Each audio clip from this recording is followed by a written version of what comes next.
let's move into some players who are acting like they care along with coaches. And let's talk about... You sound like a high school principal. Like, these are the kids are actually paying attention in class. Well, hey, maybe that's what this is now. We're talking Right. about, we'll give out our quarter season NBA awards or our Christmas break NBA awards, however you want to look at it. And I want to start with Coach of the Year, which is not a player award, but it's an important award. And it gets thrown around lightly sometimes. But I think there are some legitimate candidates and some coaches doing a great job this season. And so I'll go ahead and lead with you. Who do you think through a quarter of the season would be your pick for Coach of the Year? If the season stopped today, we'll frame it that way. Yeah, I gotta go with Taylor Jenkins of the Memphis Grizzlies. Oh, wow. I'm impressed with them. They're second right now in the West. Everybody wrote off Memphis. They got a new rookie. Ja Morant's back. I mean, prior to all of the trouble that Ja Morant went through when he was active in the league, they're one of the most rising teams in the West. I mean, a lot of people were talking about them. I mean, they were kind of in the OKC spot, and everybody's forgotten about them now. And just to rise back to prominence this quickly, I'm impressed. How long it'll last for, I don't know. A lot of people are not even talking about Ja Morant other than that he doesn't want to dunk anymore. I think overall, I've been impressed, especially still, despite the NBA and how I feel about its competitiveness, I do think the West is still fairly tough. Them being second place, that garners a lot of respect for me. So as of right now, I have Taylor Jenkins in that Coach of the Year spot for myself. Awesome. I love that pick. I have right behind them, and yeah, maybe it's some favoritism because it's to do with the Houston Rockets, but Coach Ime Udoka, I like this pick, and the reason I'll say is that the roster changes they've made. I mean, Steven Adams has missed some times. He's a great piece to have on that team, but that hasn't been the main impact. Also, Reed Shepherd, he's getting minimal minutes. He's a rookie.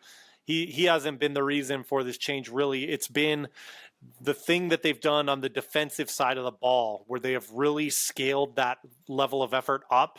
And we saw changes there last season. We saw improvement. We saw that progress. And this season, we're seeing it at an elite level, a top 4 defense in terms of opposing points per game. And that has coaching fingerprints all over it.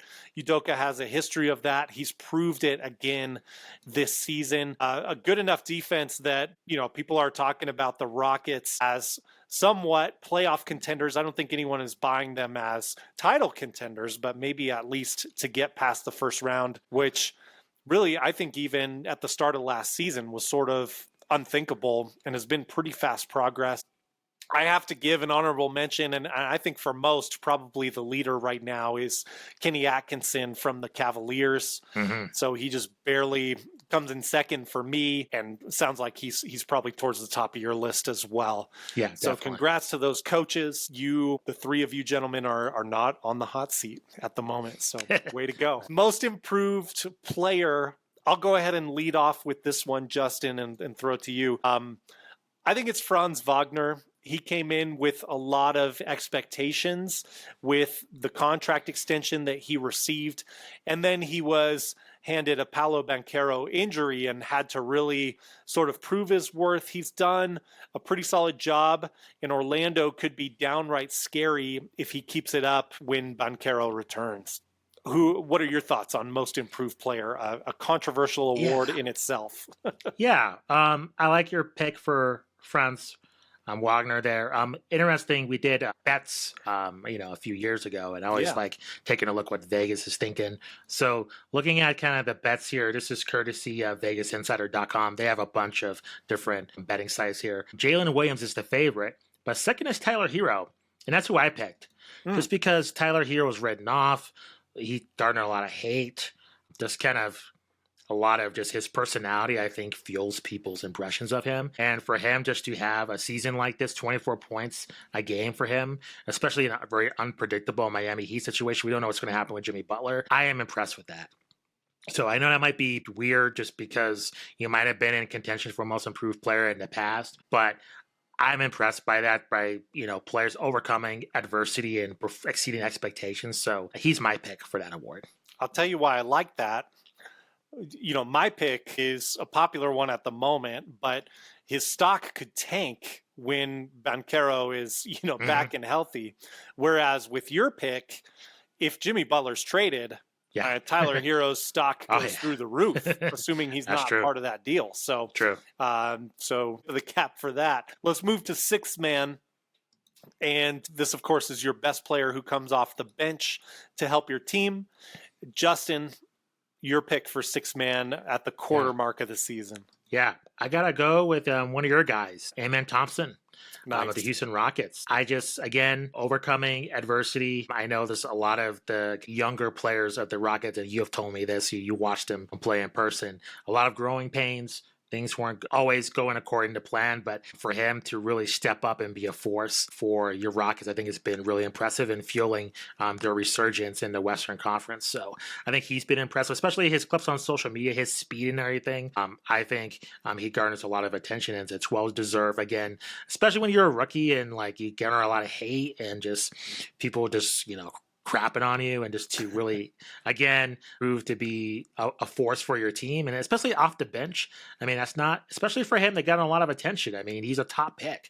So for him to kind of, use that and to be in contention for this award speaks to his character and speaks to him, I think, lasting in the league for a long time, making a lot of money, because that's what it's going to take, because a lot of players, they want to be, starting and be the superstar, and that takes him out. But if you're willing to play any position and come off the bench, that's how you become, a really prominent player within the league. So props to him. Yeah, definitely embodying that team first mentality. I really like that. It would be the rare case where sort of a defensive specialist wins sixth man of the year. I'm going with, for the time being, Buddy Hield, who's been red hot for the Warriors and a big part of their sort of unexpected resurgence this season. So I'll give a tip of the cap to him. I think Peyton Pritchard is on a lot of people's lists as well, coming off the bench for the Celtics. To me, that was a little vanilla, just with the spoil of riches that the Celtics have. But he does deserve a lot of credit for his performance. And if he sustains it and how he's shooting from behind the arc, he will be sort of that microwave sort of mold that oftentimes does win this award. So we'll see what happens there. Next, let's talk about Rookie of the Year. I think this award is somewhat obvious right now, so I'll go ahead and spoil it. We've had a lot of negativity around the Philadelphia 76ers and how their season has gone. But the one bright light that they do have is that Jared McCain is their rookie selection. And at over 16 points per game, filling up the stat sheet as well, he has definitely exceeded expectations and has kind of been thrown into the fire early on. So at this point in time, he is my favorite, but I think with this rookie class, I mean, you've mentioned like Dalton Knecht from the Lakers, who I think will later on in the season be in contention for this award as well. He'll be consistently in the conversation, but I guess I would predict that, Jared McCain could fall from this top post given how wide open this award is and how many rookies are playing at a decent enough level to contend for it. Justin, what are your thoughts on Rookie of the Year to this point? You stole my thunder, but before I get to that, honorable mention to Zach Edey. We'll see if he stays healthy, so we'll see what happens there, but I think he deserves some praise. I agree with you. If things stay the same, I'll go with Jared McCain, but there's a rumor, we haven't talked about this, and this is from the Sporting News, that the Lakers are targeting Trae Young. And if that is the case, this is from Caleb Hightower. So this is from 3 hours ago. They said in order to get Trae Young, they have to cut ties with Dalton Knecht. So if that is the case, to me, if he lands on a team, and I don't know if they're going to trade him, if he goes to Atlanta, that's more playing time. Trae Young is gone, is predominantly their huge ball handler there.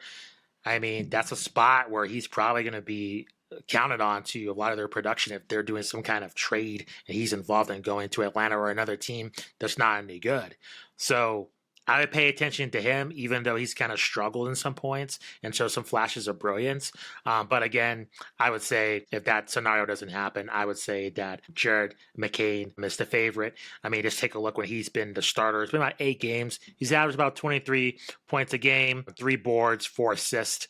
So he's been pretty solid when they've counted on him, like you said, Matt. So again, if everything kind of stays status quo, I think he's probably going to take it. But it's wide open. You're right. This is not a Victor Wembanyama situation where it's automatic lock for Rookie of the Year. Well, I'm glad you brought some extra thunder there, so I don't think I stole your thunder completely. Wow, Trae Young on the Lakers would be right. I think not solve very many of their problems, but we'll talk about that more later. Yeah. The next award on this list is Defensive Player of the Year. I think our next 2 awards might be kind of obvious, but I'm going to throw Defensive Player to you first and see if maybe you have a different idea than me. This is where we're going to be boring. I believe Victor Wembanyama. I think he's incredible. Just what he can do, just his versatility. I think I saw him. He got dunked on or something, but that's the name of the game. I just think he's such a freak athlete, and just what he's offering with about 4 blocks and also some steals too. It's hard to go with anybody else.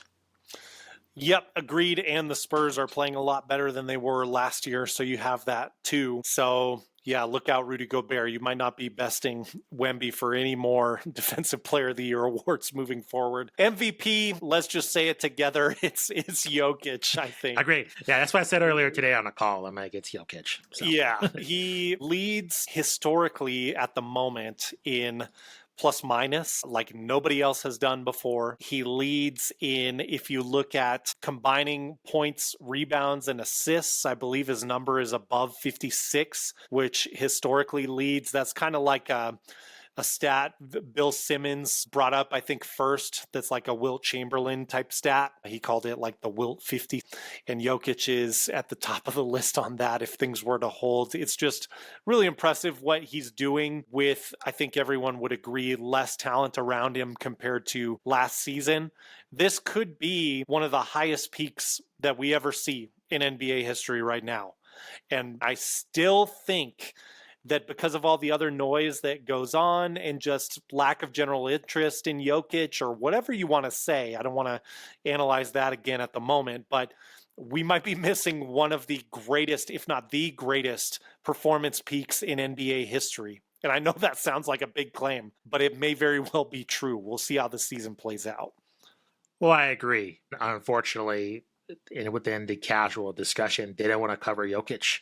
And there's a huge bias there. It sucks. And it's hard. This is what's harming the league. Because, I saw a clip of Colin Cowherd's host.